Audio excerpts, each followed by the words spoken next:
story about what I don't know more is. Is everyone familiar with that? Those 3 words, I don't know more? So what a lot of people don't know is that it started with 4 women. They started in October in Canada. 3 First Nations women, all treaty women, and 1 woman of European descent. I like to imagine them sitting around their kitchen table, but I don't really know if that's how they started. But I know that that's how a lot of powerful things happen, is around our kitchen tables with women talking about things that are going wrong and about what we can do about them. As a matter of fact, that's probably how this happened today. And so these 3 women were very concerned about the legislation that the Harper administration was passing. This legislation was violating water rights. It was violating treaty rights. It was trying to decimate the protection of the lands. The first bill to come down the pike was Bill C-45. That bill was passed on December 5th.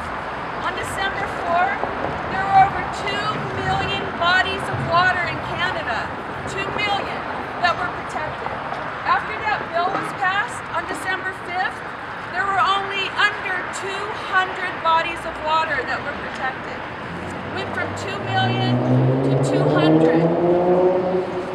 Why? Why are they trying to get our water? They need it for mining.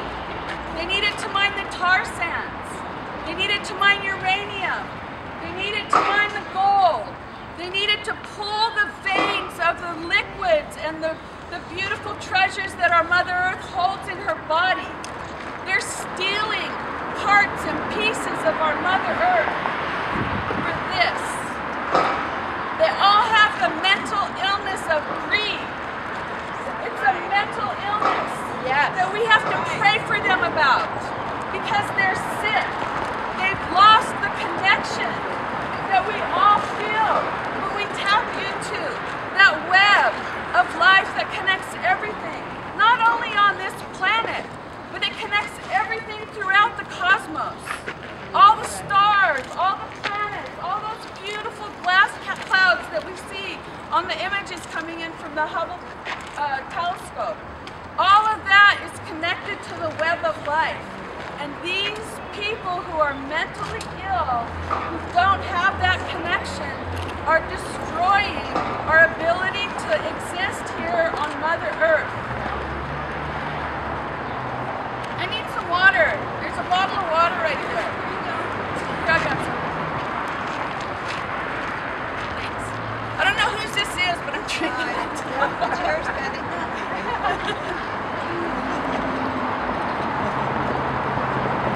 Yesterday was a day for praying for the water. The water that comes out of our taps. The water that we need to keep our bodies alive. The water that runs on the land and under the land and in the oceans.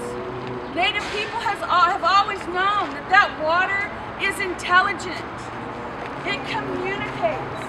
Our medicine people make medicine out of that water to heal people who are sick, to heal people who are unbalanced, to heal people who've lost that connection.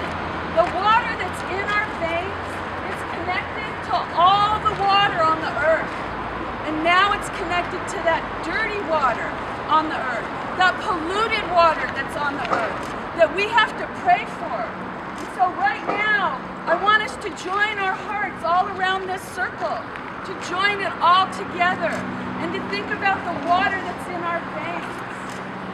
Think about the water that's running through your body. It has the same salinity as the water that's in the oceans. It's exactly the same. And so we'll start with praying for the water that's in our bodies. We pray that that water is charged with good, loving energy that comes from the Creator, that comes from Mother Earth, that comes from that connection of everything that we're connected to in the cosmos. We're going to start with the water that's in our veins. We're going to think about the water that's under our feet. There's water under here. We're going to think about that water and ask that it be protected, and that it be cleansed, and that it have everything it needs to feed all of the microbes that are under the ground. We're going to think about the water that's in these clouds, in the air. We're going to pray for that water that's in the air. We're going to ask that it be cleansed, that the clouds will always have a natural flow around our Mother Earth. Because we know that there are governments that are manipulating those clouds in our weather. And we pray that that stops, that must stop. This is a natural system that exists. It's a natural system that has existed for billions of years here. And who are we to manipulate that system? So we pray for the water that's in the air. We pray for the water in the ocean. We pray that it stays safe. We know that it's becoming out of balance because of the poles that are melting and that fish are having a hard time, and that there are big fish that are soon going to be no more unless we do something about it. So we pray for all of our relatives who live in the water and the ocean. We pray that they be safe, that they not be overfished, that the people that take the life out of the ocean understand that that's all connected, that every part is related to every other part. So we pray for all of the creatures in the oceans. We pray for all of the creatures in all of the waters, from the tiniest little microbes to the greatest whale, to things that we might not even have discovered as human beings that live in the ocean. We pray for all of them. And we especially pray for the waters up in Canada that are being stolen to create more harm. So I don't know more up in Canada. Thank you for that prayer. I don't know more in Canada started in a beautiful way. It started with flash mob round dances. Imagine being in Canada in December and going to do your shopping in a mall. And it's snowing outside and it's cold and you're thinking about your shopping list for Christmas.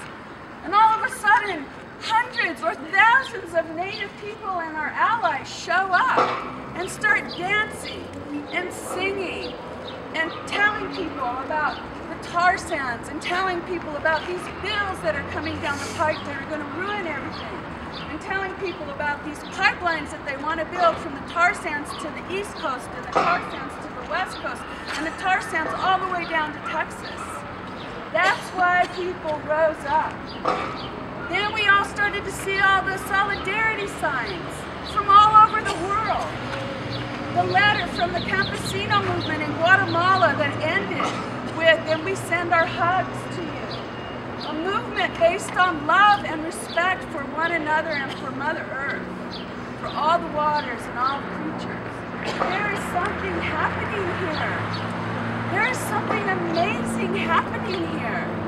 There are people from New Zealand and Australia and Asia and Europe, island nations, that have posted signs on Facebook in solidarity with I Don't Know More, because we've had enough. This is the dawn of a new light, said an elder from Canada. I read it on Facebook. Thank you for Facebook.